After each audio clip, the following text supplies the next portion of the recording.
Alright, this is Cutting Kelp with a little build video today. So what I've been working on mainly is getting my floor done. It's pretty important to make sure that if you're using these lustrous timber slabs, and I don't know if all of the timber slabs look the same, but I know at least with these lustrous ones, it depends which way you put them in. For example, if I come and put it in the other way, now it doesn't match up. There's extra lines, the little chunks and things like that. And it's actually really noticeable if you're about medium distance away from it. So we don't want to do that. Some other things that I've discovered here is that I'm building my castle on a glacier, which means it's made out of ice. And so as I've been putting this flooring down, there's actually this nice blue line down the side because these stones sit directly on a piece of ice. So it actually gives this very cold feeling to it. And at first it kind of bothered me, but when you first walk into the castle, you can't even see the line. You know, it's around the base. You don't really notice it because it's continuous with the ice. But then you see it, and it just gives this cold feeling. I also paint a little bit, and it's really important to recognize the colors that are in your painting in order to give a certain warmth, a certain feeling. And right now, I want this castle to be cold. It's a medieval castle, and I built it on a stinking glacier. So I know it's not super realistic to have a castle on a glacier, but it makes it pretty fun for me. And I did follow the same, like where I have a wall indenting, I'm going to keep the ice down here. The lower basement down here is going to be my workshop. So all these machines that I have upstairs are actually going to come downstairs, and I'm going to have the entire thing open up.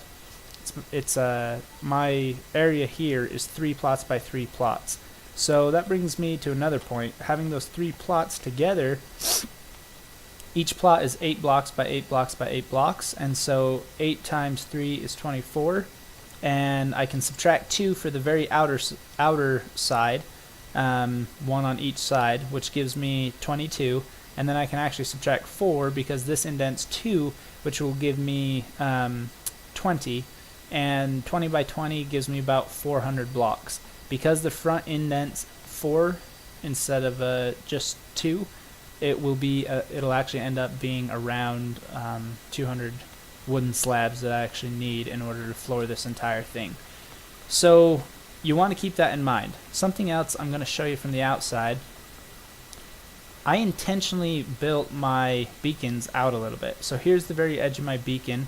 I can build whatever I want within those squares, and it's actually going to stay there. I'm not going to have to walk over it every, whatever it is, 6-12 hours. I can't remember what the regen time is, but I don't have to keep walking over it in order to keep it there if it's within my beacon. It will just stay. So I intentionally did that. One thing I kind of wish I'd done a little bit differently is this stone on the corner is right flush with the edge of my beacon. So there's not my beacon, there's my beacon. What that means is that as I build up, I can't put any terracing or any branching stones on the outside.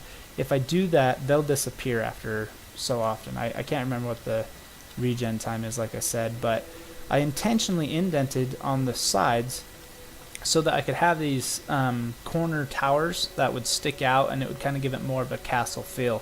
So you just want to keep that in mind, that you're only going to be able to build permanent structures within your plots, and if you don't want to stick a whole extra plot on, build inside of your plots a little bit so you can add some detail work to the outside.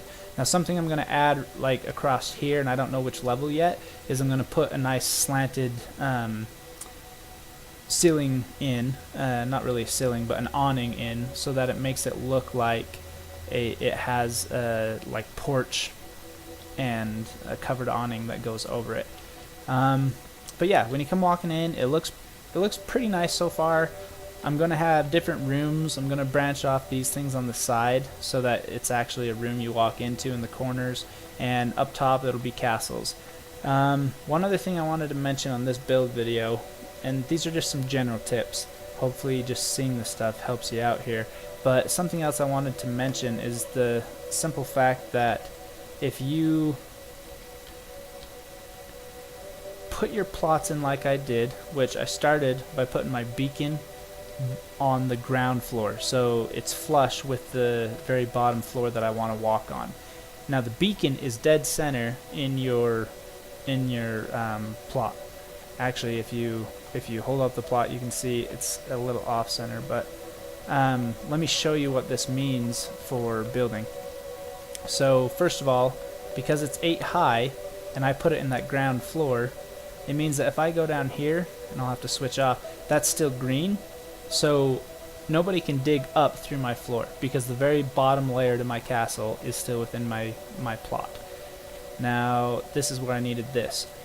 You can tell, or it's kind of hard to tell actually, but that's one more brick high. So if I wanted to put another beacon or another plot on top of this one, it gives me a total of 9 bricks. And I'm going to put these timber slabs right there so it fills just like it does down here.